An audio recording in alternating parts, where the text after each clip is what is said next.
It's football. I've been watching it for 40 years. Are you kidding me? You're listening to Winning Cures Everything. Game day, baby. Wake up or get out. Here's your host, a confident young man, a superb athlete, Gary Segars. South Florida goes to North Texas. Again, Friday night, 6:30 p.m. Central Time, God's time zone on ESPN2. South Florida is a 1.5-point road favorite. Total of 67.5 on this one. North Texas has been lighting it up. They've been lighting it up against a bunch of nobodies.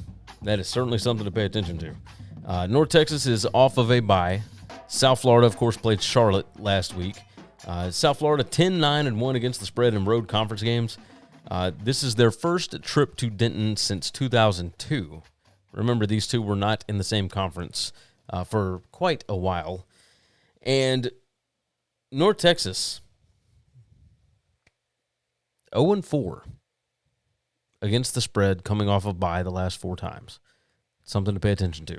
North Texas, number 133 in current strength of schedule. South Florida is number 13. So that is something to pay attention to.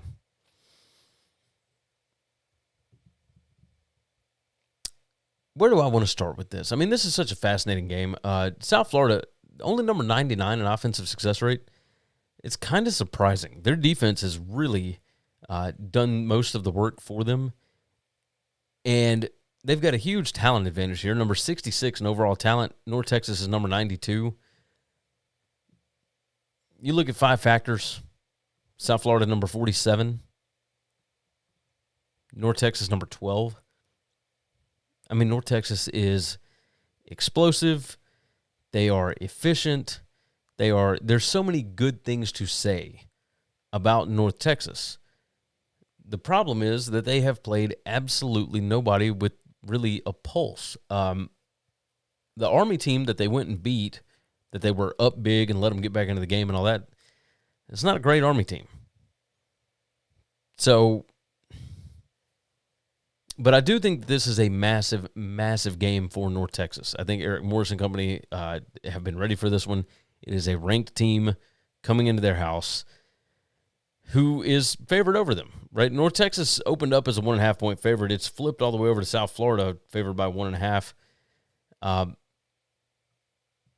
When you just look at raw stats, it's hard to get a good picture because of the strength of the teams that South Florida has played. South Florida decided against Charlotte, like, we're going to kind of just play with our food for a little while. And when Charlotte decided, hey, we're going to put up some points and we're going to kind of make you work for it, well, they scored, 3 touchdowns in the last, 6 minutes of that ball game? I mean, it was ridiculous. They kind of feel like they can turn it on whenever they want to. This will be a fun quarterback battle for sure. Brown is healthy, and he looks good right now. So I'm interested in this one, very much so. That's why I have it as one of my top 10 games of the weekend, because it is just massive. North Texas is number 3 in turnover margin.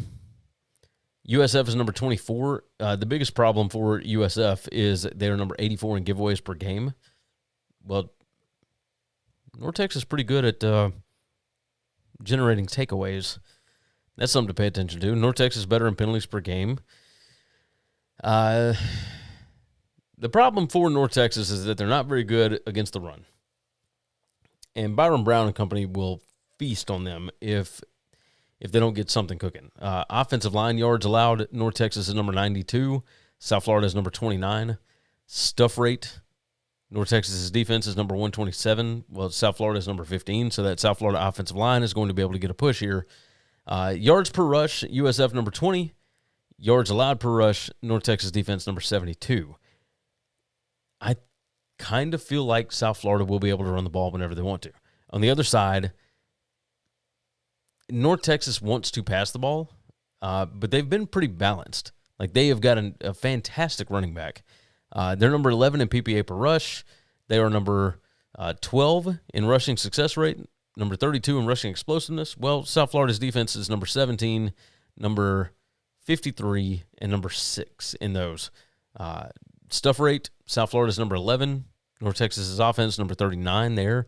As far as havoc, whenever North Texas wants to throw the football, USF only number 92 in havoc created. North Texas number 17 in havoc allowed. Home team on a Friday night as a home dog against a ranked team. The whole free world is betting on South Florida here. I'm going to go the opposite direction. I like the Mean Green. I like what they're doing right now. I know they hadn't really played anybody that could come back to bite me. But with the way that this offense is clicking and the fact that this is just the biggest game that they've had on that campus in a very, very long time, and the fact that South Florida has got Memphis coming up very soon, it's kind of hard not to look ahead a little bit, I think. I'm going to take North Texas. Give me the Mean Green. My numbers have them favored, by the way. I've got power rating North Texas by almost 2. Stats projected spread has North Texas by almost 4. Yeah, I will take North Texas plus 1.5. That's the best number I can get right now. I think it's going to be a high-scoring affair. I think North Texas finds a way to eke this one out. Game 4, also 11 a.m. Central Time, God's time zone. This one on ABC. Alabama heads to Columbia, Missouri. They're going to take on the Tigers, and Alabama is a 3-point consensus favorite on the road, total of 51.5. Last year, Alabama won this game 34-0. The Tide has won 6 straight against Missouri, and they have never lost in Columbia. But this is kind of an odd scheduling spot, right? Missouri played UMass, and then they had a bye week before this one. Missouri has not left home yet. They have not played on the road anywhere. Alabama they had a bye week. They played at Georgia. Then last week they played at home against a pretty good Vanderbilt team. Now they've got Missouri. Next week they've got Tennessee. This is a huge spot for Missouri. Huge, huge spot. DeBoer is 13-2 in ranked against ranked meetings, or ranked against ranked matchups. Missouri had covered 7 straight, but they did not cover the last 2 games. Now, granted, the last 2 games were against South Carolina and UMass. So this thing opened Alabama 4.5. It's down to 3.5. Down to 3. There is a 3.5 out there. It's juiced a little bit, though. So let's look at 5 factors. Alabama number 14 in 5 factors rank. Missouri number 11. If you do 5 factors plus talent, Alabama is number 9. Missouri is number 10. So we're talking about 2 really evenly matched teams here. The biggest difference in this game, and while I have opponent adjusted, sometimes there's such a stark difference that you don't really know what you're going to get from one side. Missouri, we really have no idea. Like the 2 best teams that they have played thus far are South Carolina, who had just gotten Lenore Sellers back, and Kansas. Current strength of schedule for Missouri is number 105. Alabama's current strength of schedule is number 4. They played at Florida State, they played at Georgia, and they hosted Vanderbilt. They also hosted Wisconsin, who, I mean, I don't know that that's a whole lot different than facing some of the American Conference teams at this point, but it is what it is. Missouri number 8 in PPA margin, Alabama number 21. Missouri number 3 in offensive success rate, Alabama number 32. Missouri number 3 in defensive success rate, Alabama number 56. This is kind of crazy. When you're looking at pace of play in this, we've got a total of 55.5. I've got a total of 64.75, and a lot of that's based on PPA, right? But pace of play, which is plays per minute, Missouri is number 93, Alabama number 112. Both seem to go relatively slow. The biggest thing to pay attention to, this Alabama defense, number 93 in PPA allowed per rush, number 104 in yards allowed per rush, number 36 in rushing success rate allowed. Missouri is number 6, number 13, and number 4. Like Alabama's number 84 in offensive line yards allowed. Missouri is number 7. Missouri number 33 in stuff rate allowed. Alabama's number 81 in stuff rate. And here's the thing. Missouri runs the ball 54% of the time. That's a lot. Most teams run the ball over 56% of the time against Alabama.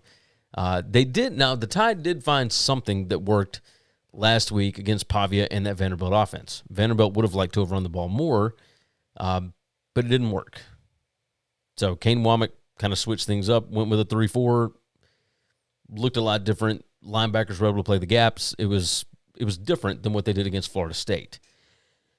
Missouri, with the running quarterback and Bo Pribula, luckily for Alabama, they have already seen this at least twice. Can Pribula throw the ball well enough to keep the sticks moving, right? Third downs, Missouri is number 2 in the country in third down conversion percentage. Alabama is on offense number 13 in third down conversions. Missouri's defense is number 2. I mean, that's just crazy.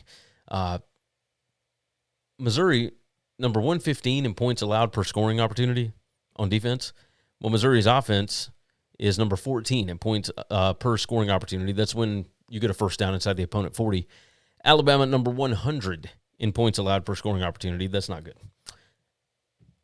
I think this is a terrible spot for Alabama.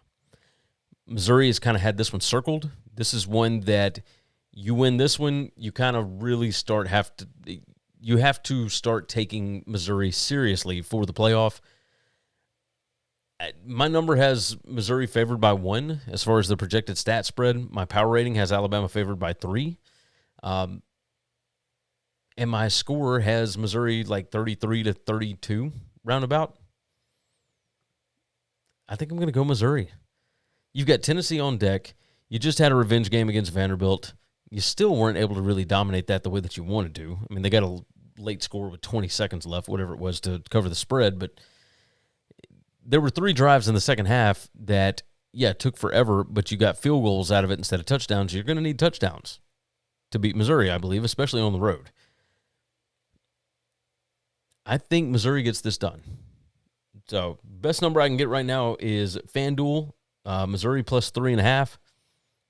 Give me the Tigers. 11 a.m. Central Time on Fox.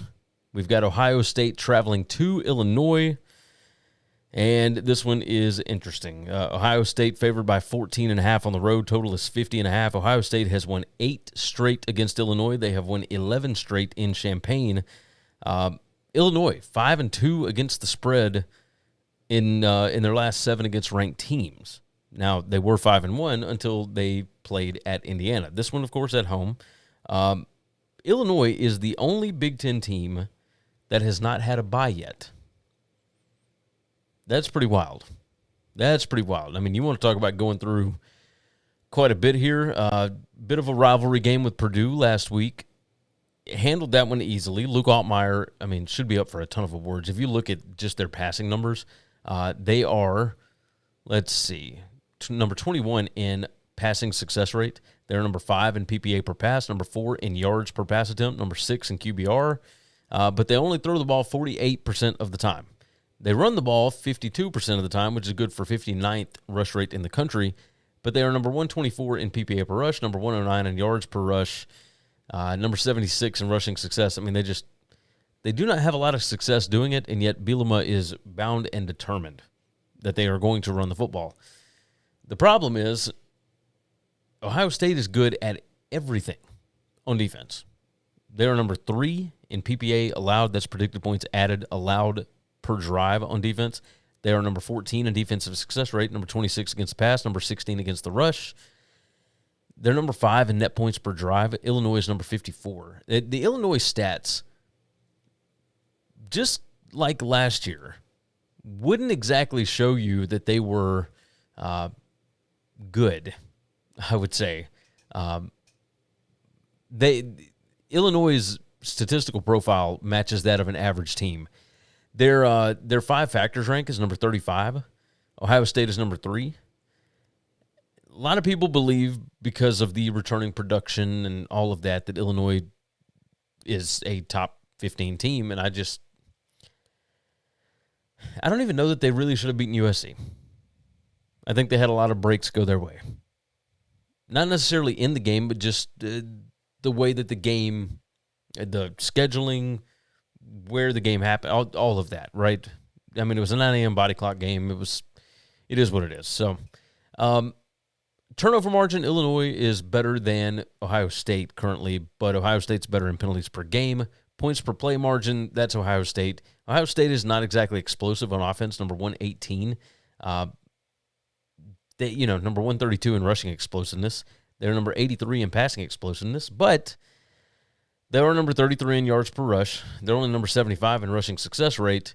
But as far as throwing the football, which is the weakness of this Illinois defense, especially considering that they've had so many injuries in that defensive backfield, Ohio State is number 8 in PPA per pass, number 5 in yards per pass attempt, number 3 in QBR, number 38 in passing success rate. And they're not going to get to the quarterback, so Julian Samm's going to have plenty of time. Ohio State, number 2 in havoc allowed. Illinois is number 120 in havoc created. The Illinois defensive numbers, 118 in PPA per pass, number 83 yards allowed per attempt, number 90 in QBR allowed, number 133 in passing success rate allowed. I mean, they are just not good at that. My stats would say that Ohio State should be favored by 14.6. Well, they're favored by 14.5. This did open at 15.5. It's down to 14.5 now. My projected score is somewhere around Ohio State 35-21 or 35.5-21, whatever you want to call it. Projected total on it is 57, so I've got an over as far as that is concerned. My power rating has Ohio State by 9. Because Illinois has not had a bye yet, because Ohio State has been so good, I'm going with the Buckeyes. Until I see some reason to believe that somebody is going to be able to score points on them, this is not enough points. This spread should be closer to 3 touchdowns. And I know that my numbers say it shouldn't. I just don't see where the advantage is for Illinois. I don't see a single advantage. Like, not maybe Ohio State's running back situation is not great. I don't think they need it. Like, that's what's crazy about this. This defense is something else that Matt Patricia and Ryan Day have put together. So I will take Ohio State minus 14.5. All right, we move to Saturday, 11 a.m. Central Time. This one is on ESPN. Florida State off an absolutely heartbreaking loss. Maybe not heartbreaking. They just thought they were better prepared for a team like Miami. I don't know if anybody's prepared for a team like Miami, to be completely honest. But Florida State made a valiant comeback effort in the fourth quarter. Still got beat. Is what it is. So now they have lost 2 straight. And you got Pitt coming to town after they just absolutely mollywopped Boston College last week. Just destroyed. I mean, at one point, this thing was 45-0, I think. I mean, it was just brutal. Absolutely brutal. This is an interesting spot. Florida State opened as a 9.5-point favorite. They're out to a 10.5-point favorite, total of 57.5. That total has come down a little bit. New quarterback for Pitt. His name is Mason Heinchel. I think that's right. Just smoked last week. Absolutely smoked. He is a freshman, though, so something to pay attention to. Pitt 3-2 straight up their last 5 trips to Tallahassee. That spans back like 50 years. I mean, it's ridiculous. Pitt 1-9 against the spread as a road dog in the last 4 years. Florida State 9-1 straight up, 5-4-1 against the spread after the Miami game. You start looking at these numbers. Pitt is number 25 in PPA margin. Florida State is number 15. Florida State's offense certainly looks better than their defense. Number 7 in PPA per drive. That's predicted points added. Pitt is number 29 on defense. On the other side, Pitt on offense cannot run the ball to save their lives. They throw it, and my God, do they throw it a lot. Over 57% of the time. That's good for 19th in pass rate. They are flinging it around in Cade Bell's offense. Pitt is outside the top 120. I mean, they are in the bottom 12 in the country in turnover margin. That's certainly not good. Florida State, however, is number 69 in turnover margin. Nice, obviously. But number 96 in giveaways per game. So you're hoping that Thomas Castellanos does not, he doesn't give the ball away. That's what you're hoping. But Pitt, that Narduzzi defense, Pat Narduzzi against Gus Malzahn is a fun, just really, really fun coaching matchup. But you've also got Tony White going up against Cade Bell. Yeah, I mean, I'm all in on this. Pitt is outside the top 100 in penalties per game as well. Florida State is inside the top 20. That's certainly an advantage for Florida State. And this Florida State offense, what I'm curious about is whether or not the linebackers for Pitt, who are fantastic, by the way. These Pitt linebackers, they're number 8 in the country. Will they be disciplined enough to be able to play the gaps against the Gus Malzahn offense? We shall see. I think Florida State is explosive enough. I think they are pissed off enough. I think Florida State, I'm going to stick to my number here because I've got Florida State by 13.21. My power rating has them by 10. They're at home off 2 straight losses. This is do or die time. And Pitt is on the road. They don't play well on the road. Yeah, I'm going to go Florida State. Give me Florida State minus 10.5 on Saturday morning. 11:45 a.m. Saturday morning on the SEC Network. We've got Washington State coming from the Palouse all the way to Oxford, Mississippi to take on the top 5 ranked Ole Miss Rebels, who are coming off of a bye. Now, both of these teams are coming off byes. It is the first SEC game for Wazoo since 2013. It's a long time. Washington State, 8-3 against the spread in their last 11 against ranked opponents. They are 1-6 straight up all-time against the SEC, but they are 5-2 against the spread, probably because numbers are always huge like this. When I got the line, Ole Miss was a 33.5-point favorite with a total of 57.5. That total is now 58.5, and Ole Miss is only a 32.5-point favorite. There are books that have 33.5. There are books that have a 32. Do with that what you will. Ole Miss plays Georgia next week on the road. Absolutely massive game for Ole Miss. And Ole Miss, by the way, as a 30-plus point favorite, 6-1 against the spread in their last 7. However, most of those have been at the very beginning of the year or towards the end of the year. Very rarely do they have one of these that's just right smack in the middle of early October, especially when you've got massive conference games coming up. The SEC schedule is certainly different than it has been. Washington State, I think, can stay in this thing. I think they can. My numbers certainly would suggest so. My power rating has Ole Miss by 26. My projected stat spread has Ole Miss by 29. So we're looking at a score of somewhere around 40-10, 40-11, somewhere around there. Ole Miss, to be a top 5 team, you know, they're number 19 in 5 factors ranked. Now, Washington State's number 120. I mean, it's their offense is pretty bad. Actually, everything they do is pretty bad. Washington State's not very good. I do like their coach, though. I like Jimmy Rogers.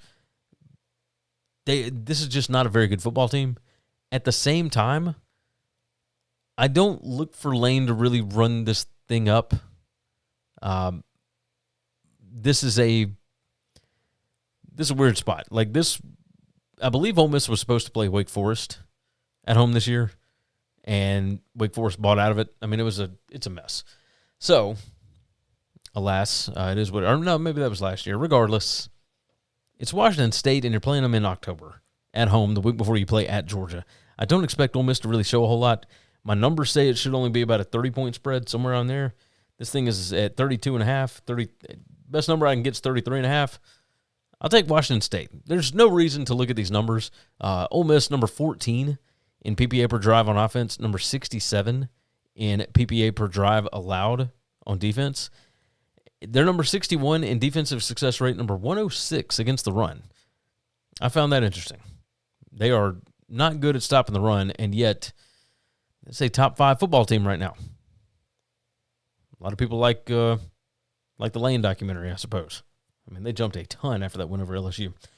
Regardless, I think Washington State can keep it. I mean, make this a 41-10 ball game, 48-17, something like that, and you're within the number. I feel pretty good about that. So I will take Washington State plus 33.5. Are you looking to catch your favorite team or concert live? TicketSmarter makes buying tickets safe and simple. And with our promo codes, you save big. Use WCE10 for $10 off an order of $100 or more, or WCE20 for $20 off $300 or more. Grab your tickets now at TicketSmarter. Game number 1. That's right, Week 7, Indiana at Oregon. This one, 2:30 p.m. Central Time. God's time zone on CBS. Oregon right now, consensus a 7.5-point favorite, total of 55.5 on this one. It's the first meeting between these two since 2004. Both teams are coming off of byes. Oregon 3-1 against the spread after a bye under Dan Lanning, 14-4 against the spread as a single-digit conference favorite. It's pretty wild. Pretty wild. Since 2020, Indiana is only 2-6 against the spread after a bye. Now, granted, up until last year, Indiana was awful. They were terrible. But now, that's changed just a little bit. So what we're going to get in this game is we're figuring out whether or not Indiana is for real. Right? Last year, they went up against the two teams that made it to the national championship game, and they kind of got demolished, dominated, whatever you want to call it, by both of them. That was Ohio State and Notre Dame. Oregon has already gone on the road and beat Penn State. Now, exactly what that win means, who knows? It's still incredibly impressive to go into Happy Valley in the middle of a whiteout and be able to sneak out with a win. Oregon number 4 in PPA margin, Indiana number 11. Indiana's strength of schedule not quite as strong as Oregon's thus far, but a lot of that has to do with that Penn State game. It's a big, big part of this. Indiana, I've got number 5 in my power ratings. Oregon, I have number 2. My projected score on this, based on stats, is Oregon by about 2. Let's say 37-35. Now, I don't know that it's going to be that high scoring. I think these two defenses are really, really good. But, my total is way up there. We'll say that. My power rating has Oregon by 4. That includes home field advantage. The projected stat spread also includes home field advantage as well, along with opponent adjustments, all that good stuff. Indiana, the thing that is the biggest part of this is the fact that Indiana is number 49 in On3's overall talent rank. Oregon is number 7.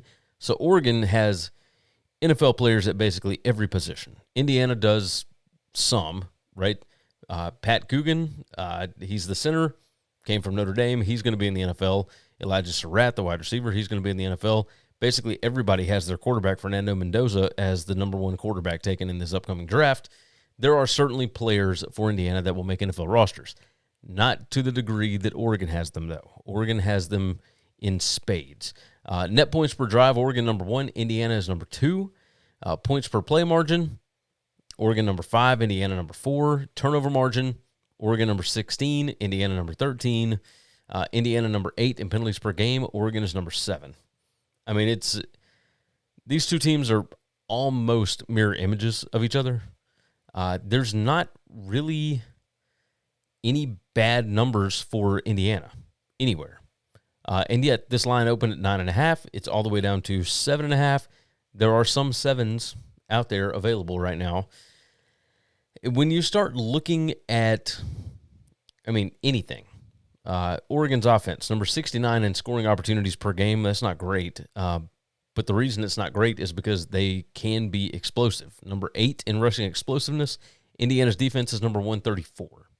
But Oregon is number 127 in passing explosiveness, which means they're not explosive in the passing game. And Indiana is great at defending that anyway. So you've got the number 1 team in havoc allowed and the number 1 team in havoc rate created. I mean, it's pretty wild, really. Oregon not great at getting after the quarterback, it doesn't appear. Havoc rate for Oregon's defense, number 87. Indiana's offense does not allow havoc. They are number 7. I think if Indiana is able to run the football, this is going to be a really tight game.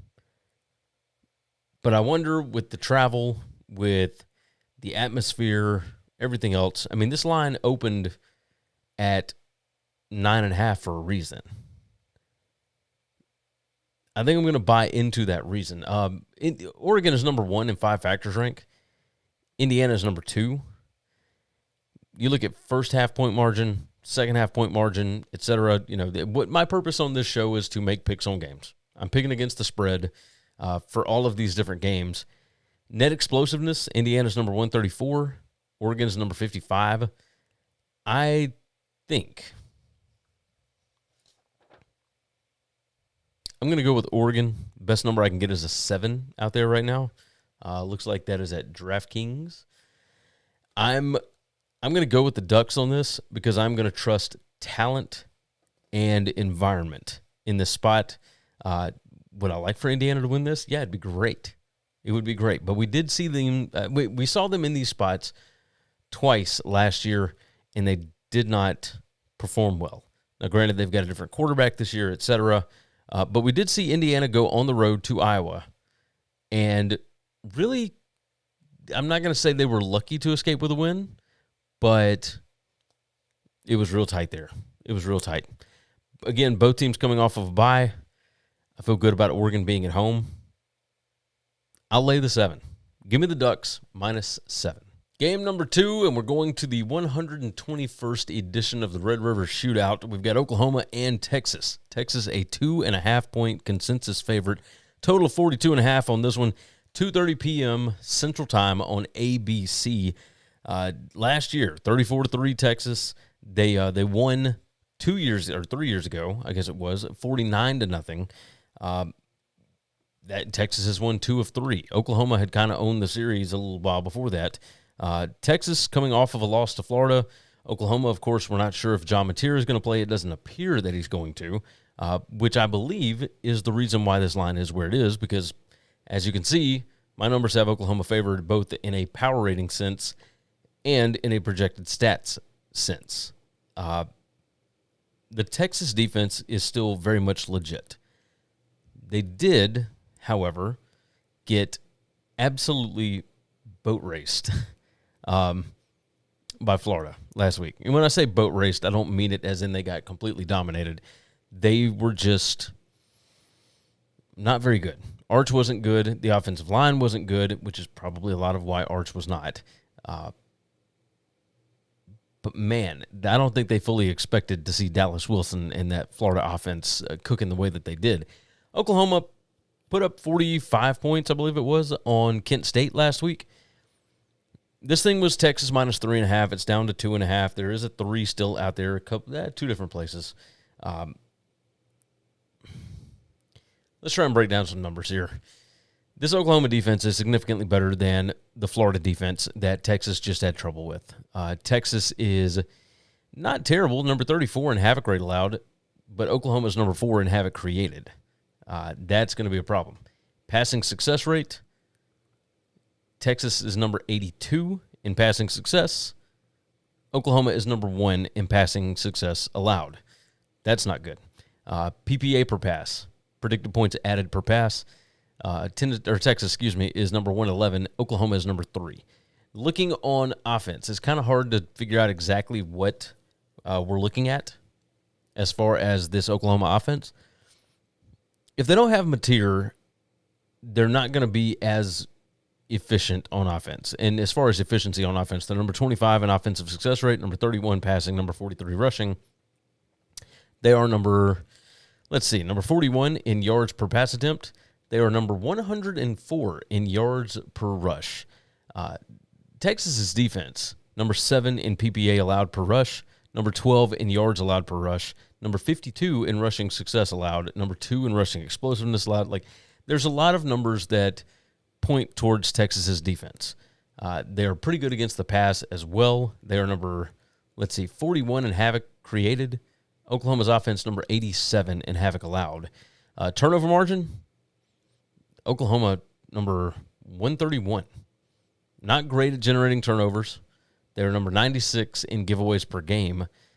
Texas is actually number 29 in turnover margin, so that's big. Texas, a lot of penalties. Number 128 in penalties per game. That's 8.5 penalties per game. Penalty yardage per game, they are number 127.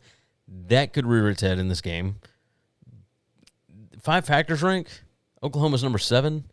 Texas number 34.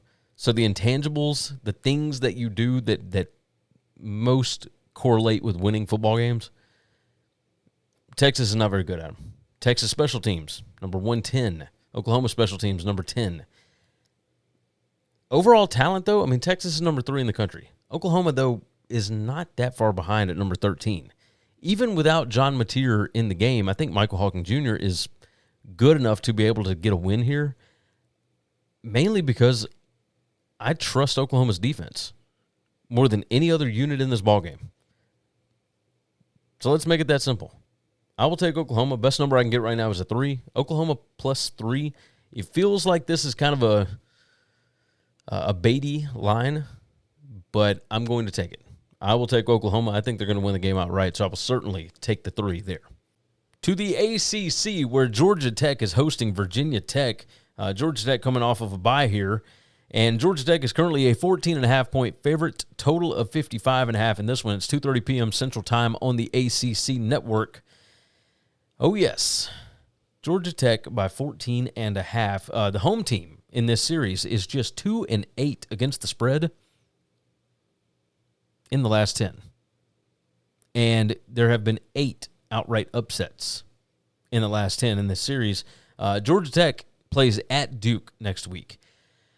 Stats projected spread has Georgia Tech by 15. Power rating has Georgia Tech by 11. Virginia Tech, of course, got beat last week. They have not been very good. Georgia Tech's current strength of schedule, number 103. That Clemson team that they beat, that everybody was so impressed with, Georgia Tech, that's not a very good Clemson team. I know that they just beat up on North Carolina, but that is not a very good Clemson team. Georgia Tech is number 52 in PPA margin. Now, Virginia Tech is significantly worse, number 121. They have played better since they changed over to Philip Montgomery as the head coach, the interim coach. Let's be real. You're not looking at a huge talent disparity here. Number 42 for Georgia Tech, number 46 for Virginia Tech. Virginia Tech is still kind of a mess. Number 106 in 5 factors. Georgia Tech is number 17 in those. There's no good reason for me to give you Virginia Tech here. And this is certainly not one that I would bet because you don't know what version of either one of these teams is going to show up. But I kind of believe that Virginia Tech can at least hang around here. Georgia Tech, I know I've said it a dozen times, and it feels like every now and then it comes back to bite me. Georgia Tech, as a home double-digit favorite, not nearly as good as when they are a dog. How do you go from being the consummate underdog to now having to play the role of favorite because they are now one of the favorites to get to the ACC championship game? How does that affect the mentality of this football team? I'm not totally certain. I know Buster Faulkner is going to have some plays drawn up. I know Haynes King is going to run. I know this. But I just think Virginia Tech can do enough to hang around here. I mean, this is still a Georgia Tech team that almost got upset, probably should have been upset by Wake Forest a couple weeks ago. Yeah, I think Virginia Tech can hang. Give me the Hokies on the road, plus 14.5. NC State is going to Notre Dame on Saturday. This one's 2:30 p.m. Central on Peacock. You got to have your streamer available for this one. NC State is a 22.5-point dog on the road, a total of 60.5. The total has come down a little bit. It was at 62.5. It's come down to 60.5. Our stats projected total here is 64, so I'm kind of surprised that it's going the opposite direction. My number here, I've got Notre Dame power rated 16 points better. My stats projected spread has Notre Dame by 18.36 points better. NC State ain't great. Like, I know that. Looking at the 5 factors rank, number 65 in 5 factors. Notre Dame number 39. You know, that defense for Notre Dame is certainly a problem. Although they did look better against Boise State last week. 4 interceptions. I like C.J. Bailey. I like what he's doing. This NC State defense is surprising. I haven't seen numbers quite like this. They are number 10 in rushing success rate, but they are number 100 in PPA allowed per rush. They are dead last in the country in rushing explosiveness allowed, number 136. They are number 68 in PPA allowed per pass. That's predicted points added. But they are number 36 in passing success rate allowed.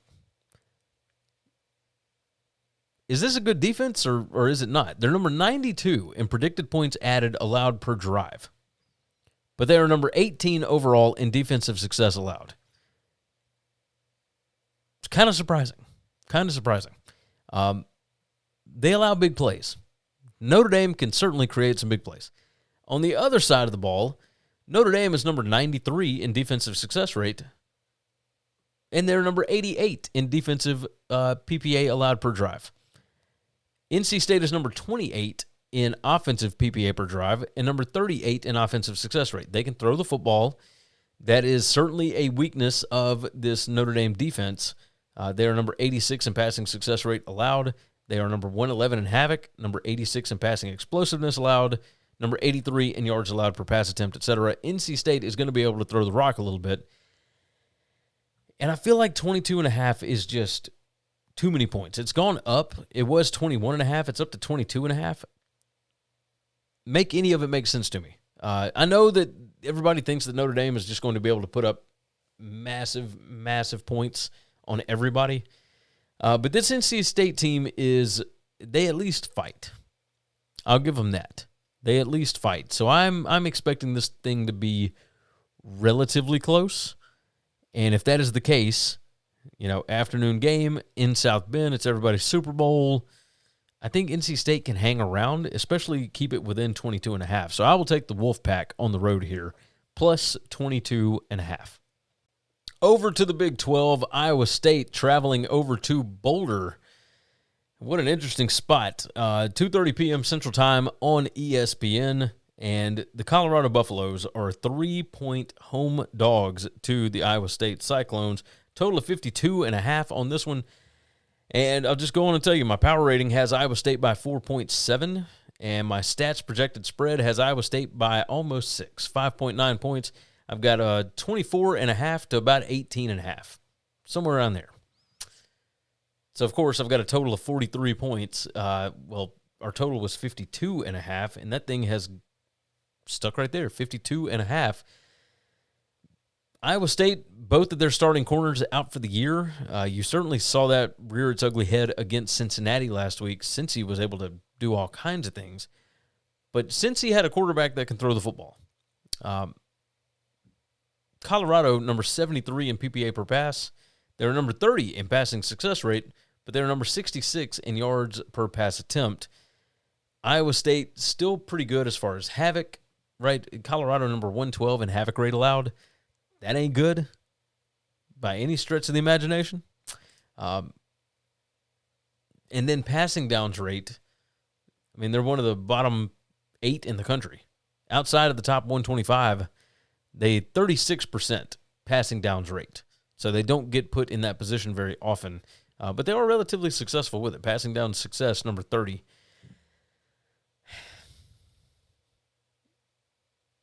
There's so many weird numbers with this. Iowa State is not very good at defending the run. And Colorado doesn't run the ball a ton. They are number 86 in rush rate in the country, 48.44% rush rate.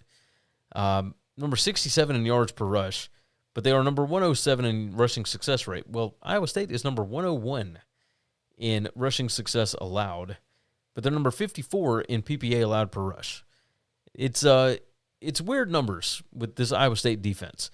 They're number 41 in PPA allowed per drive on defense. It's kind of the bend but don't break thing. They're number 99 in scoring opportunities allowed per game. 5.8 drives against them per game get a first down inside their 40-yard line. But they're number 46 in points per scoring opportunity, only giving up 3.41. So that's something to pay attention to.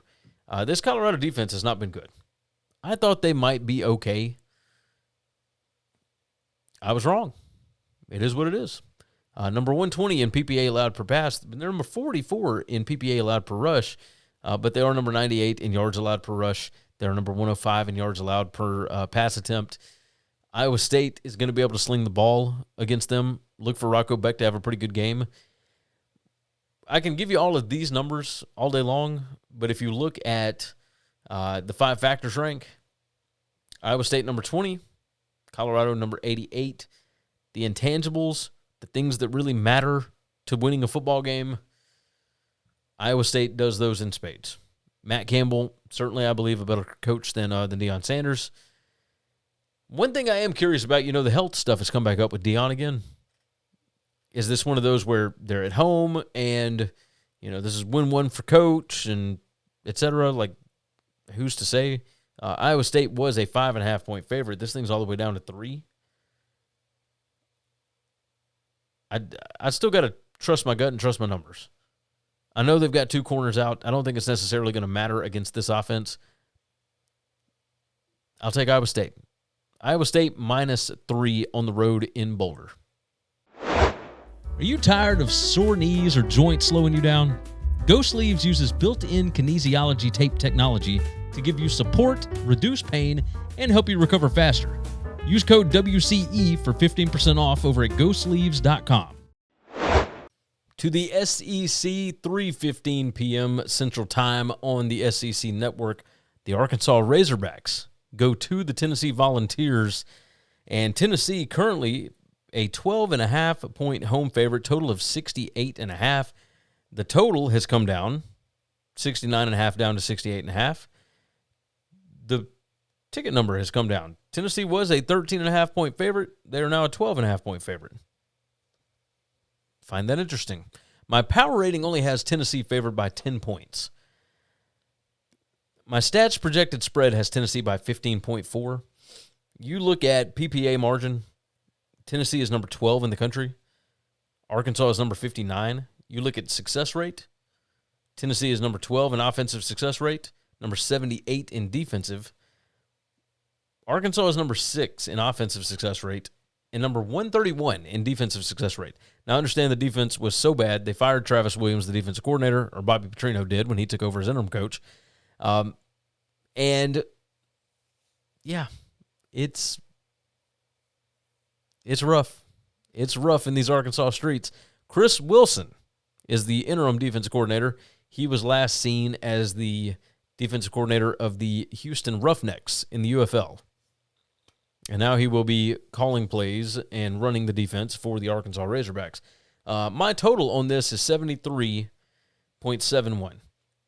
Stats projected spread, like I said, Tennessee favored by 15.40. That gives us a total, a projected score of about 44.5 to 29. This Arkansas defense is so bad. And it's not a yo mama joke where I'm going to make a bunch of jokes. I'm just telling you legitimately, they are number 112 in yards allowed per pass attempt, number 97 in yards allowed per rush attempt. They're number 134 in rushing success rate allowed, and number 101 in passing success allowed. Tennessee is number 24 in passing explosiveness. Number 101 is what Arkansas's defense is there. Rushing explosiveness, Tennessee number 96, but they are number 9, again, in rushing success rate. They will be able to pick up, they're number 36 in yards per rush, averaging over 5 yards a carry. Arkansas's defense, number 97 in yards allowed per rush. We know what Josh Heupel likes to do. You run it as many times as you can, draw those safeties up, get everybody closer to the line of scrimmage, and then Joey Aguilar has no problem throwing that thing deep, right? He may not be the best at it, but he's pretty good, and I think he'll be great against this Arkansas defense. So I look for Tennessee to put up a ton of points here. Josh Heupel is not somebody who will let up, especially when the spread is less than 2 touchdowns. That's crazy. Now, this Arkansas offense, I imagine Petrino is going to be trying to do some stuff here. I would imagine. Tennessee's defensive line, number 66 in offensive line yards allowed. Arkansas, number 8 in offensive line yards. They are number 7 in yards per rush. Tennessee is number 18 in yards allowed per rush. But rushing success rate allowed, Tennessee number 114. Arkansas is number 2 on offense. Passing the football, interesting. Arkansas number 16 in yards per pass attempt. Tennessee is number 65. You look at some of these numbers. Passing success rate, Arkansas number 5, Tennessee's defense 37. Passing explosiveness, Arkansas number 25, Tennessee number 37. Arkansas will be able to score some points. But we're talking about a less than 2 touchdown spread. and Tennessee is at home. I am a believer in the Volunteers. I think they're going to put up some points here. I know they got Alabama next week. This is still a home game. Tennessee will put up enough points to cover the spread. I believe in my projected stat spread here. I know they've got a new defensive coordinator. I know Petrino's the new interim. I understand. I still think Tennessee puts up a ton of points here, and I think they cover. Give me Tennessee minus 12.5.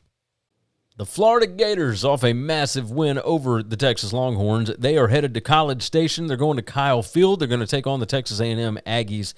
And Texas A&M is a 7.5-point home favorite, total of 46.5. This one at 6 p.m. Central Time, God's time zone, of course, on ESPN. And the Gators, boy, that offense looks a whole lot better with Dallas Wilson back, right? Looks a whole lot better. Maybe now you've got a healthy DJ Lagway? Maybe. Who knows? Who knows at this point? My power rating has A&M by 14. I mean, that is so far off the market. It's not even crazy. My projected stat spread has A&M by 15.5. This thing opened at 8.5, and then all of a sudden everybody decided, oh, well, I mean, we saw Auburn hang around with A&M, and that was only a 16-10 ball game. If you go back and look at the stats on that, that game should have never been a 6-point ball game. A&M, I mean, the levee broke open last week against Mississippi State. 31-9. I mean, they dominated the second half. But against Auburn, they dominated the football game. Lagway is going to have to deal with some stuff he hasn't seen. I know the Texas defense is good. I know this. However, now they're playing at night on the road a week after a huge ball game where you get a big win at home. You feel like you're back. You're feeling good about yourself. Maybe confidence can get you there. But A&M, you know, it's not like there's been a big difference in the strength of schedule between these two teams. Florida is number 3. A&M is number 12. You know, A&M has played teams too. They know what they're doing. They've been in big night games. They know exactly what's happening. That 7.5 is just sitting there, and these books are continuing to take Florida money, and I understand where they're coming from. But that Lagway that threw 5 interceptions at LSU, that guy's still in there somewhere. I know he looked good against Texas. That was at home. Just telling you. A&M number 12 in defensive success rate. The Florida Gators are number 74 in offensive success rate, number 93 in passing success, number 26 rushing. A&M is top 20 in both passing and rushing defense. I mean, it's pretty good. Passing success rate for A&M is number 116, but they are number 31 in passing explosiveness. You start looking at havoc. A&M is number 3 in havoc allowed. Florida is only number 54 in havoc created. So A&M is going to be able to score some points. They are number 53 in rushing success rate. I think that's going to continue to get better. But their rushing numbers on offense have not been good. Number 73 in offensive line yards, number 66 in stuff rate allowed. Not great. But on standard downs, which is when most of the runs happen and whatnot, they're number 21 in standard downs PPA, number 17 in standard down success. This is a team in Texas A&M that does not turn the ball over, but also does not generate a ton of turnovers.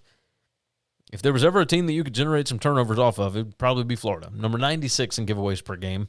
But also Florida does not turn the other team over very much either. Number 84 in takeaways per game. One thing to look out for, A&M is number 135 in penalties per game. So there are some things to be wary of. Florida is number 47 in that metric. As far as 5 factors rank, or 5 factors plus talent, A&M is number 8. So all the intangibles, all the things that it takes to really win a football game, A&M is good at those. Florida is number 66. So I'm going to trust my numbers here. Texas A&M minus 15.5. I feel good about that, especially considering the line is 7.5. Give me A&M at home. I think they rock Florida this weekend. let's talk about a Big 12 matchup. Kansas going to Texas Tech, 6:30 p.m. Central on Fox. Texas Tech favored by 13.5 points at home, total of 60.5. Texas Tech is 23-2 straight up all time against Kansas. That's a wild number. 4-0 straight up, 3-1 against the spread in the last 4 against the Jayhawks. The favorite in this series is 8-5-1 against the number since 2009. And my number on this is huge. My power rating has Texas Tech by 12. My projected stat spread has Texas Tech by 20.16. So it's got a score of like 45-25. This total is, it was at 58.5. It's gone up to 60.5. I've got a projected total of 70, which is just, I mean, my totals are way out there. If you look at pace of play, Kansas, only number 105. Texas Tech is number 12. Found that a little surprising. I thought Kansas would be a little faster moving. But they are number 16 in PPA per drive on offense. They're going up against the best defense on a PPA per drive basis in the country. Number 1. They are number 2 in defensive success rate allowed. They are, I mean, there's just, let's start on that side of the ball because that's where the game is going to be won or lost. Kansas, number 10 in PPA per pass. Texas Tech, number 5 in PPA allowed per pass. Kansas is number 12 in yards per pass attempt. Texas Tech's defense is number 12 in yards allowed per pass attempt. As far as running the ball, Tech, number 1 in PPA allowed per rush, number 2 in yards allowed per rush, number 1 in rushing success rate allowed. Kansas is 25, 32, and 34 in those spots. Kansas, number 3 in offensive line yards. Texas Tech is number 2. Like, that's going to be such a fun watch when Kansas has the football. But on the other side, Baron Morton doing his thing, and even if he's not playing, I'm dealing with these allergies. Y'all, it is awful. Whoever plays quarterback has been pretty good. Tech is not great as far as running the football. They are number 33 in rushing success rate, but only number 70 in PPA per rush. They are number 30 in yards per rush, but they are number 124 124 in rushing explosiveness, only number 129 in offensive line yards. Like, I find that interesting, the fact that they are 129 in offensive line yards, but they are number 23 in havoc rate allowed. There are some holes in this Texas Tech offense. We just haven't seen them yet. They've played the number 86 strength of schedule. They walloped Utah. They destroyed Houston. Both of those were on the road. I don't see how they don't thrash Kansas. Lance Leipold is really good at finding weaknesses. And when you start talking about overall talent, etc., like Kansas, they got beat by 11 at Missouri. There was a massive talent disadvantage there, but Kansas still put up some points. I do like the over here. Kansas number 55 in overall talent. Texas Tech number 22. Texas Tech better at special teams efficiency. Texas Tech is number 4 in 5 factors rank. Kansas is number 37.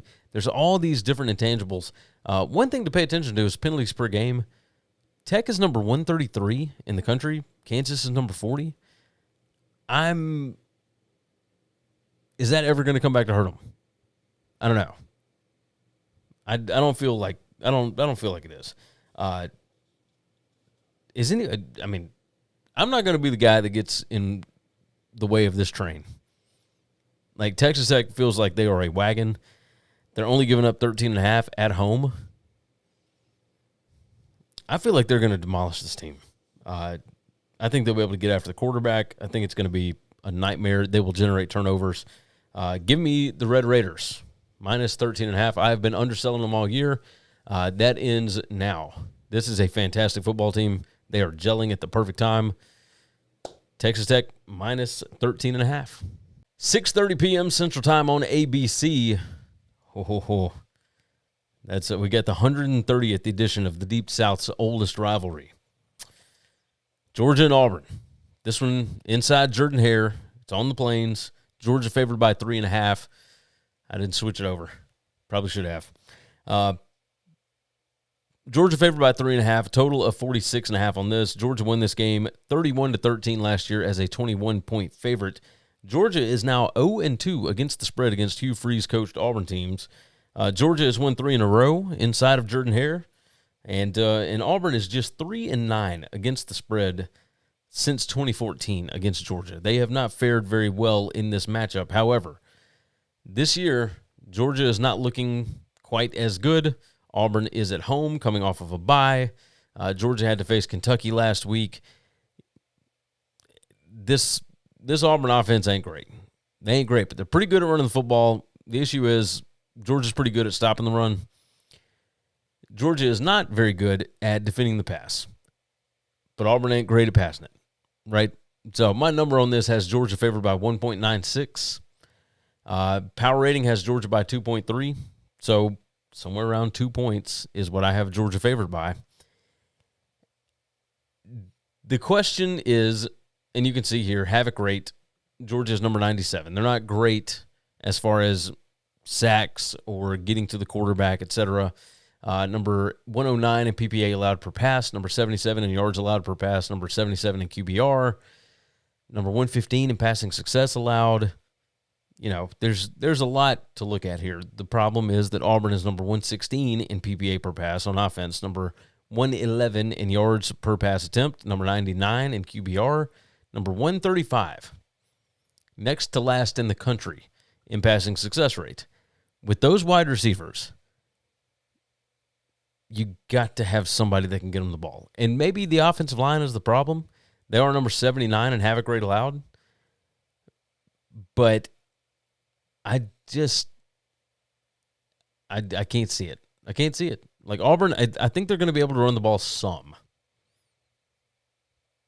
But I don't know how much. I don't feel good about it.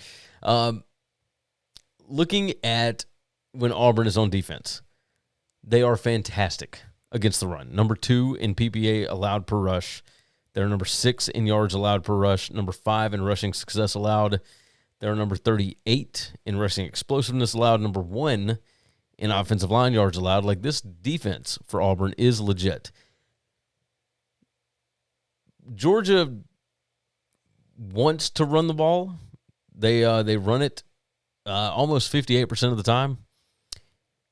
But in this situation, I think Gunnar Stockton's going to have to throw it, and I do like their wide receivers.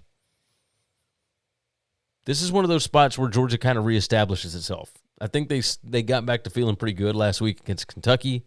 Certainly needed that after the Alabama game. Georgia is number 48 in PPA per pass. Number 37 in passing success rate. Number 47 in yards per pass attempt. Well, Auburn is number 97 in PPA allowed per pass, number 99 in yards allowed per attempt, and number 89 in QBR. They're number 85 in passing success allowed. There are things that Auburn can do to slow down Georgia, but I think when it's all said and done, I think Georgia's going to be able to make some more plays on offense. And I do think that with this offense, Georgia is going to be able to get pressure on Jackson Arnold. The question is, can they get there fast enough? Because they have not been able to. You start looking at 5 factors ranked, Georgia number 23, Auburn number 45. I mean, those are the things that really, really matter. Georgia's number 102 in turnover margin. That's not good, but they are number 9 in penalties per game. Auburn number 129 in the country in penalties per game, but they're number 24 in turnover margin. They don't give the ball away, but they also don't generate a lot of turnovers either. Until I see it, I'm going the opposite way. I'm going with Georgia here. Best number I can get is 3.5. I'm going to take the Bulldogs because history, which isn't always the best thing to go on. But even when you look at the numbers, there are little things here and there that tell me I can't trust Auburn. And with Georgia, at least they've got it in the back of their mind that they should win games. I don't know that Auburn's got that right now. And the way that they got dominated by Texas A&M, I know they only lost by 6 points. But that offense did absolutely nothing Now, coming out of a bye, maybe they've put in some new wrinkles. Maybe they figured something out. But based on what I have seen, I got nothing there. Nothing there. Give me the dogs. Dogs minus 3.5 on this. Why struggle doing everything yourself? On Fiverr, you can hire professionals for just about anything. Marketing, editing, design, and more. Save time, get it done right. Click the link in the description to get started. Stop guessing and start winning. Stochastic provides advanced data and strategies for DFS players and bettors, built by pros who know how to find edges. Click the link in the description and sign up today. Game number 5, we're going to the West Coast, and we've got an NBC game, prime time, 6:30 p.m. Central Time. Michigan facing off with USC, and this is the first Michigan visit to the Coliseum since 1957. Now, these two have played in 8 Rose Bowls since then. Michigan lost, they lost their only West Coast road trip last year at Washington.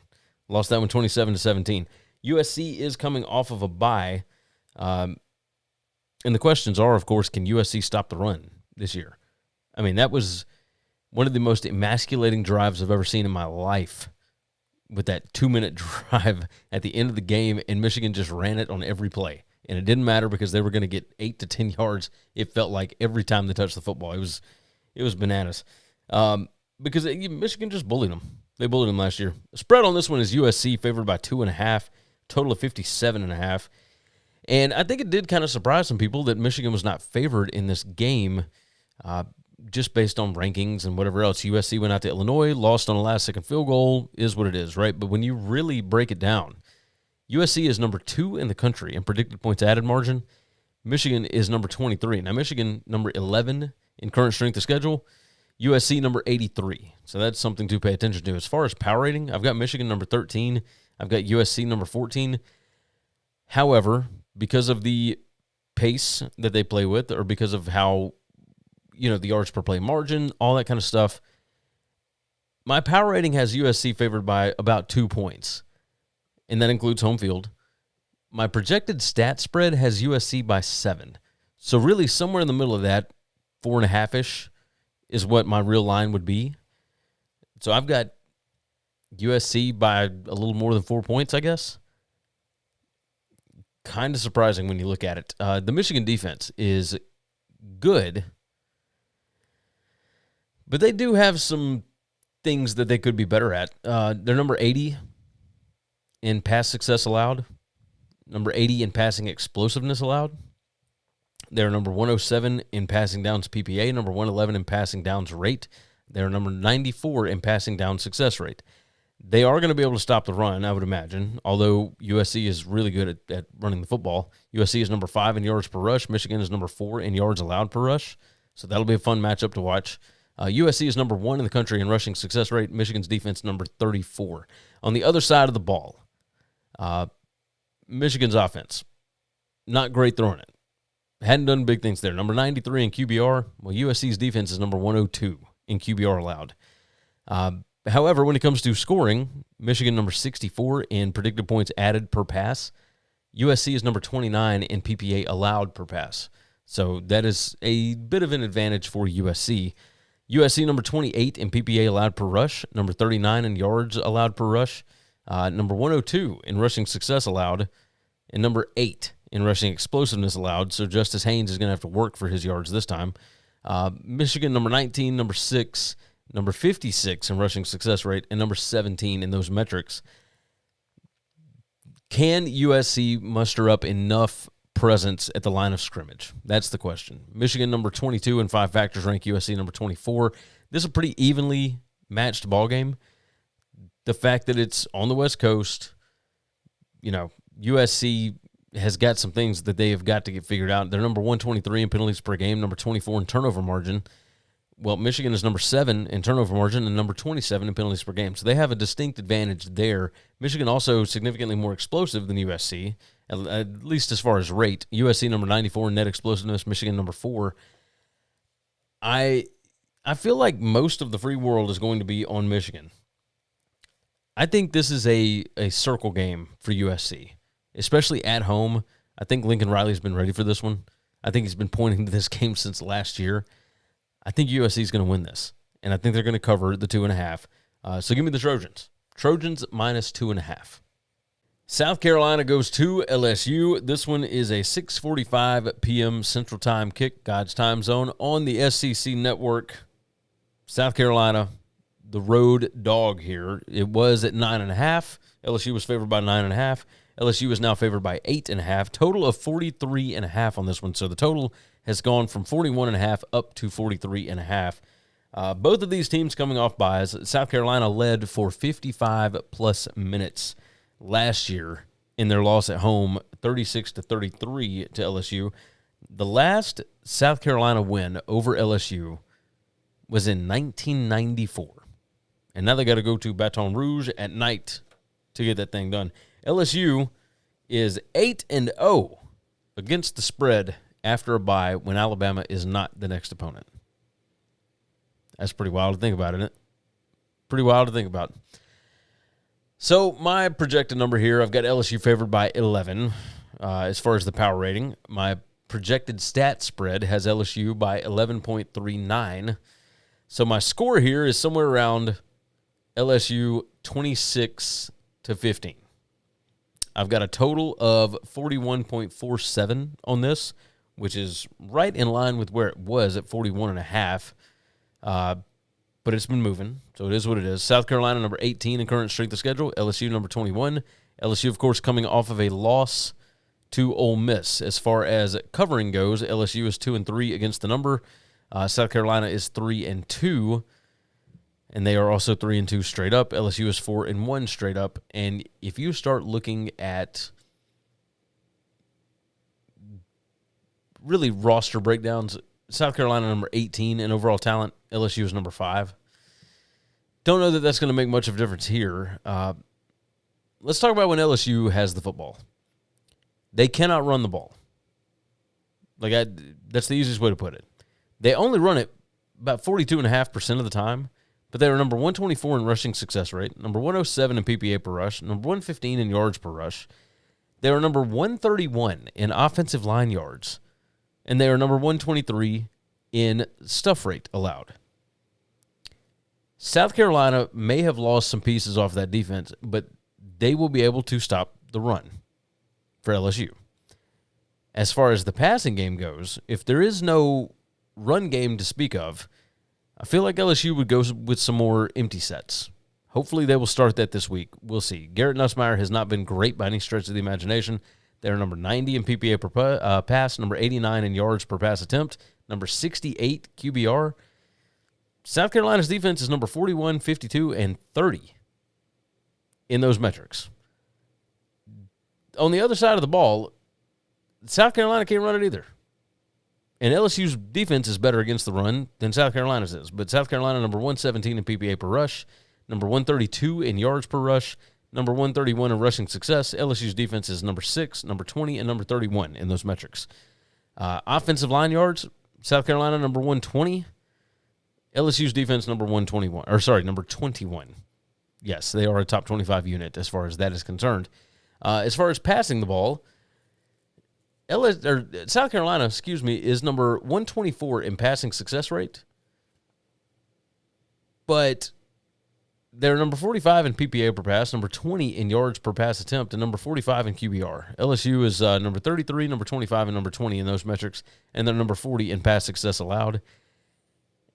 South Carolina, even if they do get down into the opponent's 40-yard line, that's called a scoring opportunity, which they're number 127 in scoring opportunities per game. That's if you get a first down inside your opponent's 40. 4.6 drives per game where they get a first down inside the opponent 40. Even when they do get down there, they are number 117 in points per scoring opportunity. 3.26. LSU's defense is number 42 in points allowed per scoring opportunity. They're number 8 in scoring opportunities per game. On the other side, South Carolina is not great at defending when people get down there. They're number 58 in points allowed per scoring opportunity. LSU is number 79 in scoring opportunities per game. They're number 77 in points per scoring opportunity. So they're not great at it either. And yet people are betting the over. I'm not totally certain why they would do that.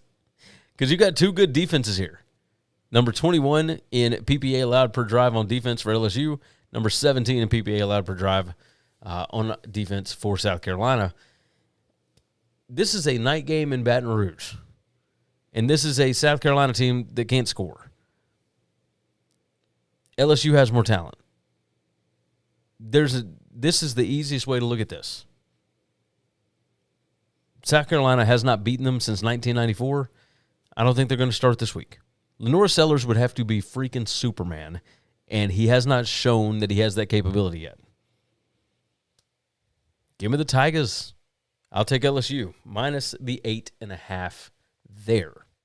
BYU goes to Arizona Saturday night, 7 p.m. Central on ESPN2. BYU currently a 1.5-point favorite, total of 47.5 on this one. And it opened at BYU minus 2.5 with a total of 49.5. Now, I've got a projected total of 52.5. My power rating has BYU minus 4. My stats projected spread has BYU minus 6.74. There's a lot of stuff pointing towards BYU with this. Current strength of schedule, a lot of people want to say like BYU has beaten nobody. They're number 92 in current strength of schedule. Well, Arizona is number 78 in strength of schedule. I mean, is it that much better? This Arizona offense has not been very good. Number 93 in PPA per drive. They are number 83 in offensive success rate. A little bit better at passing the ball than they are running it. Running the ball, they are number 101 in rushing success, number 85 in yards per rush. That's not going to go well against a BYU defensive line that is pretty good. Arizona, number 92 in stuff rate allowed on offense. BYU's defense is number 46 there. Offensive line yards, Arizona number 35. BYU's defense number 29. So something to pay attention to. Again, Arizona number 85 in yards per rush.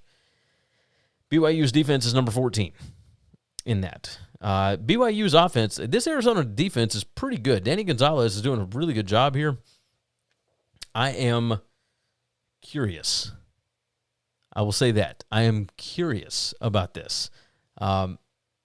They're number 14 in PPA allowed per pass, number 4 in yards allowed per pass attempt. BYU number 91 in passing success rate, but they are number 26 in yards per pass attempt, number 30 in QBR, number 32 in PPA per pass. They are number 16 in PPA per rush, number 14 in yards per rush. Arizona's defense number 19 and number 23 in those metrics. BYU number 37 in rushing success, Arizona number 24. The Arizona defense is pretty good. Overall defensive success rate, Arizona number 6 in the country, BYU number 29. Okay, I'm interested. BYU number 8 in 5 factors rank, Arizona is number 31. Overall, BYU is just a better team, but they are on the road, so I think that's what the spread has to do with. And this Arizona defense is serious. I mean, this is a serious football team. I'm going to stick to my numbers on this. I've got a projected score around 30 to 23, somewhere around there. So that is significantly more than the 1.5. Even if it's less than what mine is, I still think it'll be more than what the line is. I know a lot of people believe in Arizona right now. I understand it. But I don't think this BYU train ends here. I'm gonna roll with the Cougars. Give me BYU minus 1.5. Arizona State goes to Utah. This one is the late game on ESPN Saturday night, 9:15 p.m. Central Time, God's time zone, of course. Utah, a 5.5-point home favorite, total of 48.5 on this one. Last year, Arizona State won this matchup 27-19. Now, that one was in Tempe. It is the second Big 12 meeting between these old Pac-12 rivals. Utah 5-1 against the spread in their last 6 at home against Arizona State. Now, remember, before last year, before Kenny Dillingham got there, and I know Dillingham's been there for 2 years, but Arizona State was kind of putrid, kind of nowhere even close to the same level as Utah. But it is what it is.